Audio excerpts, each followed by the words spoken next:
El Banco de Desarrollo en el Ecuador. Nuestro invitado para tratar un tema importante sobre el tema de la dolarización, cuáles fueron los efectos de la dolarización.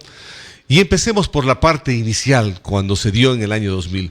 ¿Qué fue o qué factores influyeron?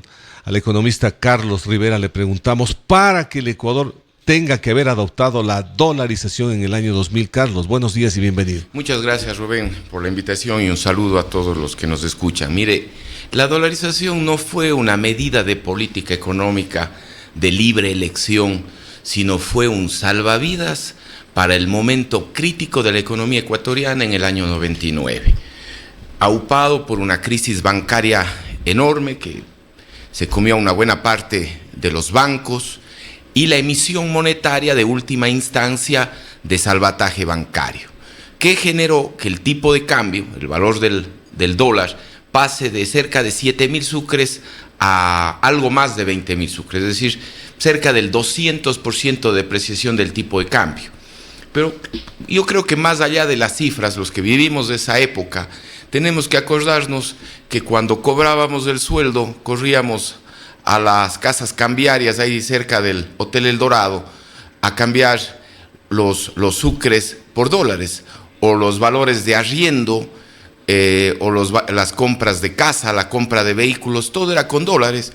Y de hecho, permítame señalarle que el crédito bancario en menos de una década pasó del 2% en dólares al 86% en dólares.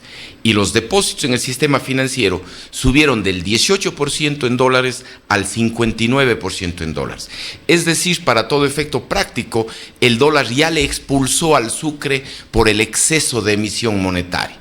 Entonces, cuando nosotros en el marco conceptual decimos que la dolarización fue un error de política, sería casi como criticarle al médico que tuvo que amputarle la pierna cuando ya los antibióticos ya no surtían efecto y había que salvarle la vida entera del paciente, o que una familia bote todo el bar a la calle porque alguno de los miembros del hogar es alcohólico. O sea, hay medidas que no existen otra salida.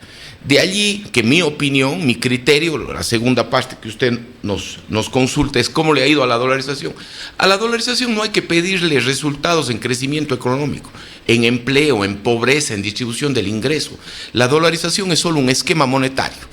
Y como esquema monetario nos ha permitido vencer al fenómeno de la inflación y la posibilidad de generar crédito de largo plazo.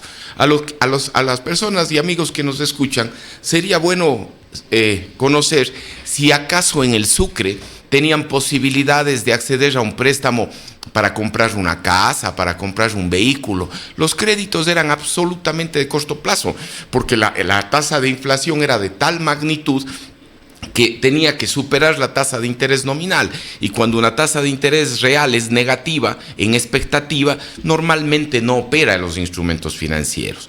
Igualmente, nos ha permitido ganar inmunidad frente a los shocks monetarios, inmunidad a los efectos contagio. ¿Cuál es el costo de estar dolarizado? No tener capacidad de moderar el ciclo económico. Es decir, cuando cae el precio del petróleo, hay una recesión internacional, hay un desastre natural, evidentemente no tenemos la capacidad de fabricar billetes y por lo tanto de salir rápidamente de un ciclo económico. Pero aquí ahí viene dos temas. Añoramos algo que hoy por hoy el Ecuador no va a tener nunca más, que es el efecto pass-through, que se llama, el efecto del tipo de cambio a precios. Cuando una economía abusa de la emisión monetaria, cualquier devaluación de la moneda que en países ordenados, con una economía estable, tiene efecto en el tipo de cambio real y en consecuencia en la competitividad, en un país como el nuestro todo se va a precios y las variables reales, tasa de interés real, tipo de cambio real, no se ven afectados y por lo tanto no hay efectos reales de la economía.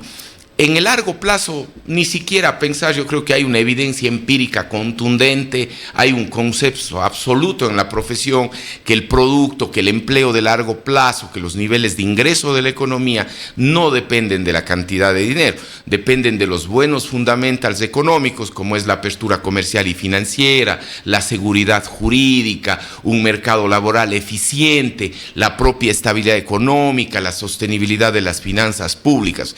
Entonces, al lado dolarización parece que le añoramos demasiado, pero desde un punto de vista teórico, porque adicionalmente, de acuerdo a la teoría de expectativas racionales, ahí tenemos al profesor Thomas Sargent, la curva de oferta agregada en el Ecuador, en caso de que retornemos a la moneda, va a ser vertical y en consecuencia cualquier expansión de la demanda agregada es netamente inflacionaria.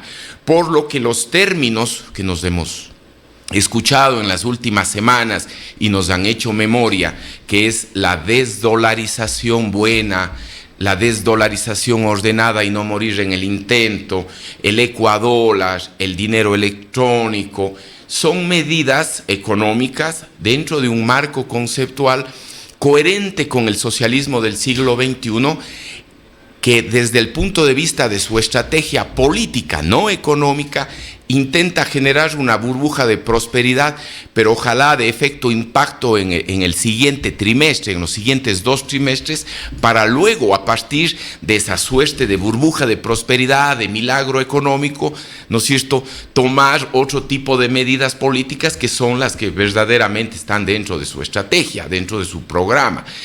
Pero eso genera tanto ruido, genera tanto pánico en el mercado financiero.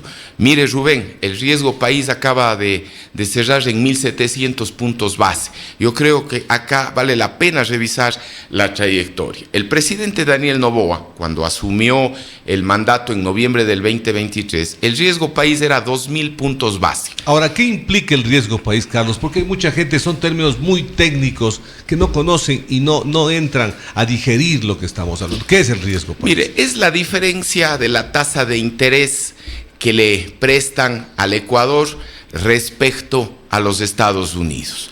Estados Unidos es un pagador seguro, es libre de riesgo. Entre la tasa de interés que el mercado financiero mundial le puede prestar a los Estados Unidos en una emisión de bono americano, del Tesoro americano, la diferencia entre la tasa de interés que les prestan a los estadounidenses respecto a la tasa de interés nuestra es el riesgo país. En este caso, el día de hoy, cerrado 1.700 puntos base. ¿Qué significa eso? Que nos cobran 17% de interés adicional a lo que le prestan a los Estados Unidos. Cuando el presidente Noboa asumió el mandato, el riesgo país estaba en 2.000 puntos base. ¿Qué significaba eso? Un cierre absoluto de las líneas de crédito internacional, un programa exitoso de estabilización económica, un acercamiento a los multilaterales, medidas fiscales responsables, prudentes, no necesariamente populares, pero bien tomadas, necesarias, a través de un exitoso programa económico, permitió que a diciembre del año pasado el riesgo país se encumbre a 900 puntos base. Es decir, para todo efecto práctico, estábamos a punto nuevamente de acceder en muy buenas condiciones al mercado internacional. Sin embargo, obviamente, el inicio de un proceso electoral, que no es solamente característica del Ecuador, sino de cualquier país del mundo, siempre genera ruido, genera incertidumbre, genera nubarrones. Entonces el riesgo país ha ido subiendo paulatinamente hasta y se pegó un salto justo unos días antes de la primera vuelta electoral, ya cuando seguramente el mercado financiero anticipaba un resultado muy apretado entre los dos finalistas. Hoy tenemos ese riesgo país. Nosotros aspiramos que una vez que se cierre el proceso electoral, nuevamente surja todos los objetivos de un muy buen programa económico, de un muy buen programa político, de la independencia de la justicia, de la libertad de expresión, que son todos factores que ahuyentan y le dan confianza al mercado financiero internacional, y que el riesgo país nuevamente se revierta y tenga una tendencia a la baja que nos permita al Ecuador nuevamente tener acceso al mercado financiero. ¿Cómo se hace el balance en el gobierno nacional o en cualquier gobierno de turno para que efectivamente el riesgo país no se dispare, la situación económica sea estable, que se pueda garantizar el tema de la dolarización? Yo recuerdo que cuando llegó este gobierno se hablaba mucho del riesgo de poder perder el tema de la dolarización. ¿Qué es lo que sustenta, Carlos, la dolarización en un país? Mire, ahí se ha hablado mucho, hay muchos mitos, pero básicamente creo que son 3 condiciones para mantener la dolarización. El primero de ellos, evitar pasivos contingentes del gobierno. ¿Qué son los pasivos contingentes del gobierno? Deudas excesivas y emergentes del gobierno en caso, por ejemplo, de un déficit fiscal enorme que genere mucha deuda pública. Es decir, la indisciplina fiscal es una de las principales amenazas que tenemos contra la dolarización. Cuando jugamos con fuego en el mercado bancario, es decir, si comenzamos a ver problemas de iliquidez en la banca por corridas de depósitos, eso genera pasivos del gobierno nacional para el salvataje bancario, porque las reservas monetarias se van a verse disminuidas en una situación de esa naturaleza, y el mercado financiero internacional le pone una alerta roja a la capacidad de pago del Ecuador como tal. Esa yo creo que es la principal amenaza. Para sostener eso, al Banco Central tenemos que dejarle independiente, autónomo, y no son propuestas teóricas las revolucionarias, son propuestas que en la práctica ya se la tomaron. Entre el 2014 y el 2017, el Banco Central utilizó la operación de canje de bonos por dólares en una operación que se denomina la expansión del balance del Banco Central, que significó prestarle el Banco Central al MEF 8.000 millones de dólares. Esos 8.000 millones de dólares se ha pagado una parte. Sin embargo, todavía el MEF le debe al Banco Central. Ese tipo de operaciones genera un riesgo enorme porque reducimos la capacidad de corresponder a los pasivos exigibles de corto plazo. Hay una cierta reducción de las reservas internacionales porque parte de esas operaciones de crédito se van a importaciones, y en general genera una suerte de pánico, una suerte de miedo. La segunda operación es el tema de los famosos ecuadólares o dólares electrónicos. Mire, si nosotros tuviéramos la certeza, la seguridad de que por cada dólar electrónico hay un dólar físico, no ha pasado nada, pero en el fondo no estamos generando expansión de liquidez, solamente estamos generando una suerte de mayor eficiencia para el comercio, para las actividades comerciales. El riesgo es que comencemos nosotros a usar la suerte del multiplicador monetario de los bancos comerciales, es decir, la posibilidad de expandir contablemente los saldos de dinero de las entidades públicas, que tengan saldos contables bajo una expectativa de que no todos los agentes económicos vamos a retirar el dinero del Banco Central, lo cual es poco creíble.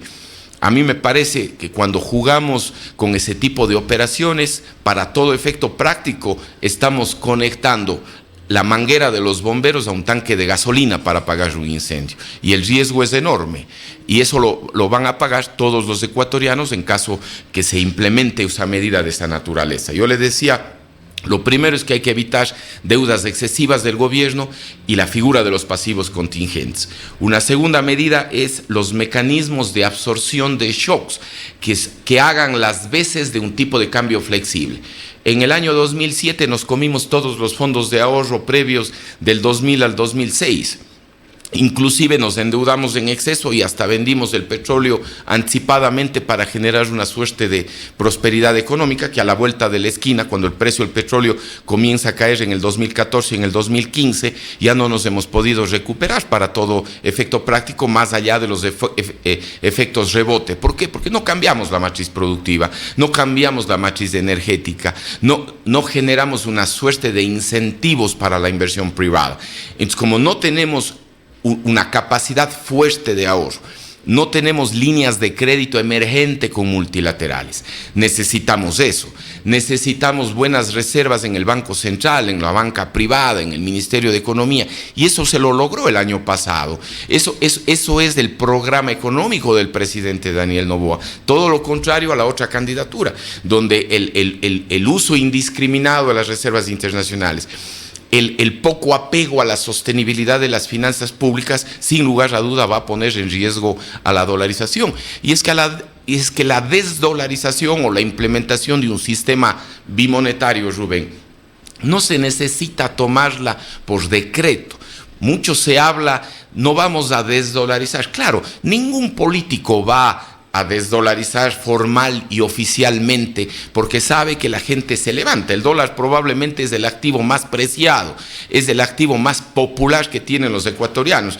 Y para mí, desde el punto de vista económico, es el mejor ministro de Economía y Finanzas que tiene el Ecuador, porque es una camisa de fuerza que controla el populismo económico. Pero cuando nosotros tomamos cierto tipo de medidas, ¿sí?, generamos la posibilidad de que el dólar nos expulse. Ese es el riesgo, Rubén. Yo no me quiero desdolarizar, pero el dólar me expulsa por la falta de liquidez de la economía. Es como un matrimonio. Yo quiero seguir casado con mi esposa, sin embargo, si me comporto mal, pues es que mi esposa se canse y me mande de la casa y se divorcie ella, por más que yo quiera seguir casado. Es exactamente igual. Y la tercera explicación para manejar y sostener la dolarización es un clima apropiado para la inversión y la productividad. Mire, cuando hay una recesión prolongada, hay siempre riesgos de desdolarización. Y le voy a poner un ejemplo, Rubén. Si en este momento hacemos una encuesta a cualquiera de las personas que le acompañan en su sed, y yo le digo, ¿usted desea ganar en dólares o en ecuadólares? Todo el mundo, el 100% vamos a decir en dólares. Pero si pasan 3 meses, 6 meses, un año, esa persona que no tiene empleo, le vuelvo a preguntar y le cambio la pregunta y le digo, ¿quiere en ecuadólares o seguir desempleado? Tal vez muchas de las personas van a decir, ya, prefiero el ecuadólar. Y es que, ¿cuál es la salida? Porque no es un tema de desdolarizar, sino es implementar un sistema bimonetario. ¿Cómo nace este problema? Cuando tenemos un gobierno indisciplinado, con poco apego a las cuentas fiscales ordenadas, y la evidencia fue el 2007-2014. ¿Qué es lo más probable que ocurra cuando los organismos multilaterales le cierren las líneas de crédito? Que usted necesita el ecuadólar, el dólar electrónico, para pagar ¿a quiénes? ¿Empleados públicos? A proveedores, a contratistas del Estado, que probablemente se ven obligados a recibir ese nuevo dinero a cambio o en lugar de nada. Ese dinero se va a su vez al mercado financiero doméstico y va a comenzar a ser castigado en las compras en el Supermax, y en el Gran Aquí, en el TIA, en el mercado de proveedores. Usted va a castigar ese dinero, 15, 20, 30, 40%, y va a comenzar a operar la ley de Gresham, que significa los ciudadanos guardamos los dólares buenos y empezamos a usar el dinero malo. Y ahí se va desplazando el uso del dólar por el uso de una nueva moneda. Es decir, la desdolarización no es un fantasma, no es un mito, no se necesita que un presidente de la República diga, yo ya no quiero estar dolarizado. Si es que manejo mal las cuentas públicas, si manejo mal las reservas del Banco Central, es perfectamente posible un escenario en el que el dólar nos expulse a los ecuatorianos. Y eso hay que evitar con un manejo macroeconómico ordenado, con confianza en el mercado financiero internacional, como lo hizo el presidente Daniel Noboa el 2024. Ahora, hemos escuchado un tema que también medios nace a la luz pública y hemos escuchado unos discursos muy reiterativos. El Ecuador tiene plata, está guardada, la reserva, la famosa reserva monetaria. Ahí está la plata. ¿Quiere implementar esto? ¿Por qué tenemos guardada esta plata? Dice. ¿Por qué tenemos? ¿Por qué es necesario tener esta reserva y que sea realmente en un monto que sea representativo? Porque hemos escuchado en el otro lado que es también para proteger el tema dolarización. Mire, aquí hay un tema importantísimo. La pregunta es, ¿quiénes son los dueños de la reserva? ¿Será esos 7,000 millones de dólares? ¿Será el gobierno central? Si fuera el gobierno central dueño de esa reserva, claro que nos podríamos jugar a una suerte del uso de ahorro en una situación de crisis, pero ese dinero que está en el Banco Central, ¿sí?, no es del gobierno central. O sea, el que se llama reserva monetaria no es del gobierno central. No, es del gobierno central. Ahí estamos los depositantes del sistema financiero privado, están las cooperativas de ahorro y crédito que tienen en el Banco Central, está el Instituto Ecuatoriano de Seguridad Social.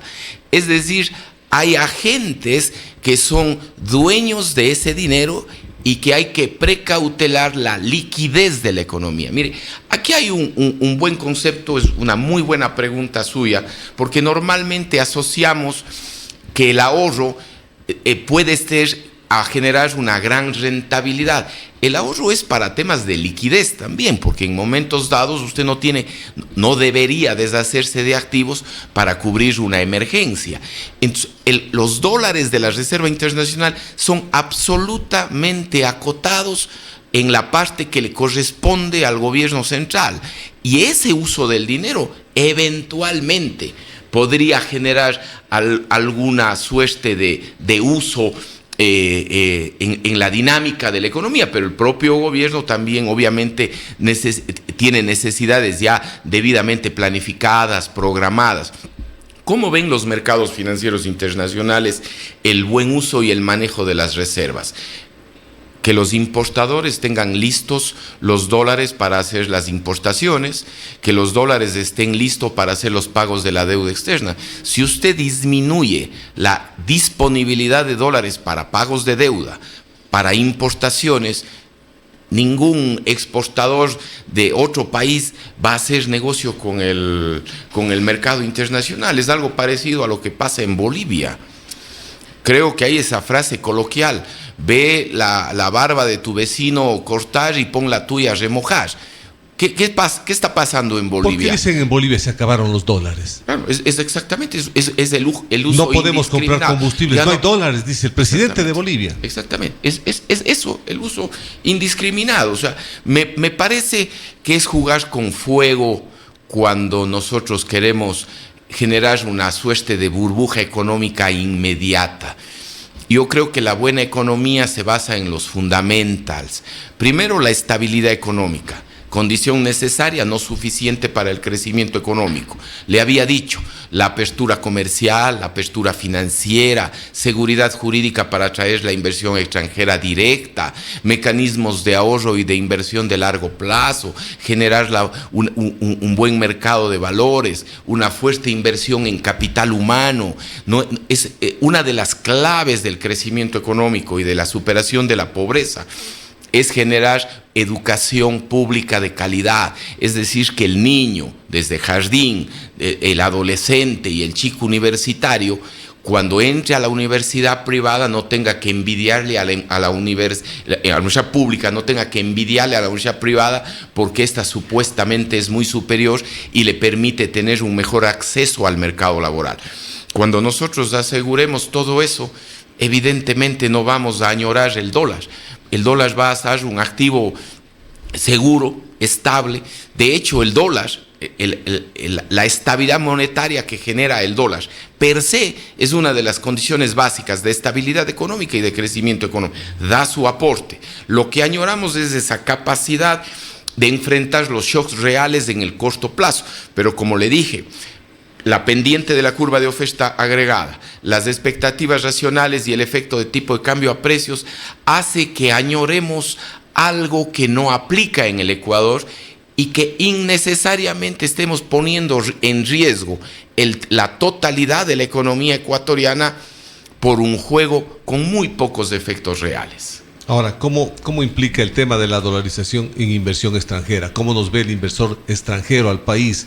El mismo empresario ecuatoriano, ¿qué estabilidad le da en la economía nuestra y al inversor extranjero? Total, pues Rubén, porque imagínese usted cuando teníamos la época del Sucre, usted venía con dólares, hacía una inversión, generaba un retorno en sucres, pero usted sabe que para regresar el retorno a Nueva York o a los mercados financieros internacionales tenía que volver a comprar el dólar.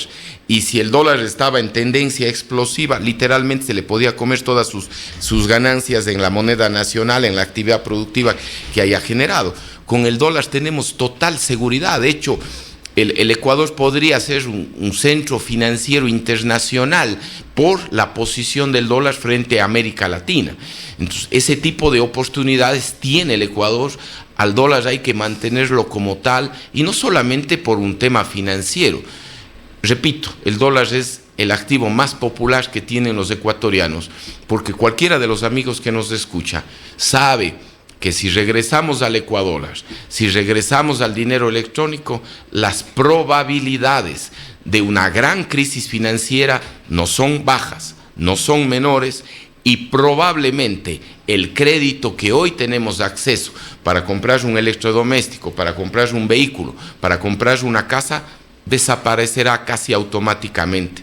Yo creo que a los chicos que no vivieron la época del Sucre, sí sería bueno que le pregunten a los papás si en el año 98, si en el año 99, esas personas, los ecuatorianos, teníamos acceso a un crédito de largo plazo. Era imposible financiar la compra de una casa, de un carro. No existía crédito de largo plazo. Y ese crédito que nos ha permitido cambiar el nivel de vida y la calidad de vida de muchísimos de los hogares ecuatorianos, le debemos al dólar. Por eso es el activo más preciado. Por eso es, digo yo, el mejor ministro de finanzas que tenemos los ecuatorianos, porque es la camisa de fuerza perfecta para el control del populismo económico. Y hay que dejarlo intacto para seguridad de todos. La medida inflacionaria, usted hablaba del tema inflación. A nivel de región, ¿cómo está la inflación de Ecuador en función del resto del país? Mire, la inflación por default, cuando no hay emisión monetaria excesiva, ni siquiera emisión monetaria, la dolarización converge rápidamente a niveles cercanos a la inflación óptima del 0%, 1%, 2%. O sea, de hecho, la inflación dejó de ser un problema en el Ecuador porque no tenemos un banco central adicto a la emisión monetaria, porque en teoría no puede hacer salvataje bancario, no puede hacer salvataje fiscal, más allá de que entre el 2014 y 2017 sí lo hicimos en esa operación de expansión del balance central con 8.000 millones de dólares, pero al estar dolarizados, la inflación dejó de ser un problema. Los problemas que hoy enfrentamos los ecuatorianos son la seguridad, el empleo. Recuerde usted que en la consulta popular, 2 preguntas la Revolución Ciudadana optó por el no, y son las preguntas más importantes que deberían responder hoy por hoy esos políticos, porque le quitaron posibilidades de oportunidades de trabajo.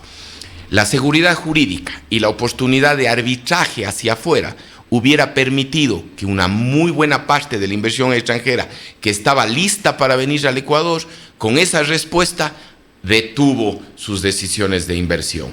La segunda pregunta, que era el tema laboral, la posibilidad de tener condiciones más flexibles para la contratación laboral, en un régimen democrático los ecuatorianos votaron no, y en consecuencia generamos un poquito más de restricciones para incrementar la demanda de trabajo. Entonces hay que buscar otro tipo de mecanismos. Mire, a veces los economistas, entre economistas, nos es relativamente fácil ponernos de acuerdo en qué antibiótico utilizar para combatir la enfermedad en el Ecuador. Sin embargo, desde mi punto de vista, y más cuando uno ya está en el ejercicio mismo de la política pública, uno se da cuenta que los ecuatorianos tenemos resistencia a ciertos antibióticos y alergia a ciertos antibióticos. Entonces hay que tomar con mucho tino medidas económicas que en otros países serían perfectamente y fáciles de tomar. Acá en el Ecuador hay que pensar 2, 3 veces, porque puede generar conmoción social, estallidos políticos, que a la postre generan inconvenientes para la implementación inclusive de un buen programa económico. Entonces, siempre es necesario grandes acuerdos nacionales, una suerte de medidas alternativas que nos permita generar apoyo popular, una serie de compensaciones que se llaman cuando eventualmente tengamos que tomar cierto tipo de medidas, pero eso siempre es un programa macroeconómico prudente que dé confianza a los agentes económicos dentro del país, fuera del país, y no tener esta escalada del riesgo país en las últimas semanas, precisamente por el temor al default que pueda generarse frente al mercado financiero internacional. Recuerde usted, Rubén, que allá por el 2007-2008 el Ecuador se declaró en default a deuda externa. Entonces los inversionistas, los acreedores internacionales tienen buena memoria, saben que si eso lo hicieron hace unos 15 años atrás o más, es perfectamente posible que esté dentro de las opciones volver a tomar por una alternativa de esas. Entonces sienten recelo y frenan las posibilidades de inversión en el país.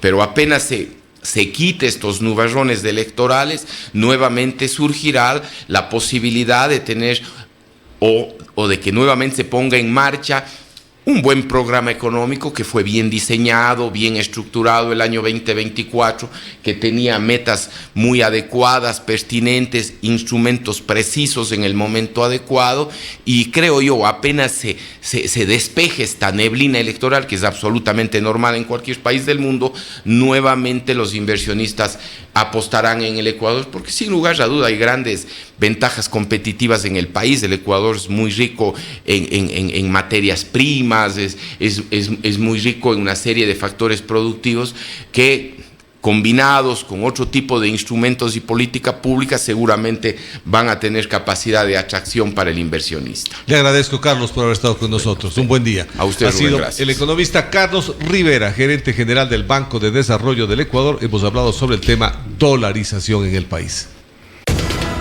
¿Quieres estar en el centro de la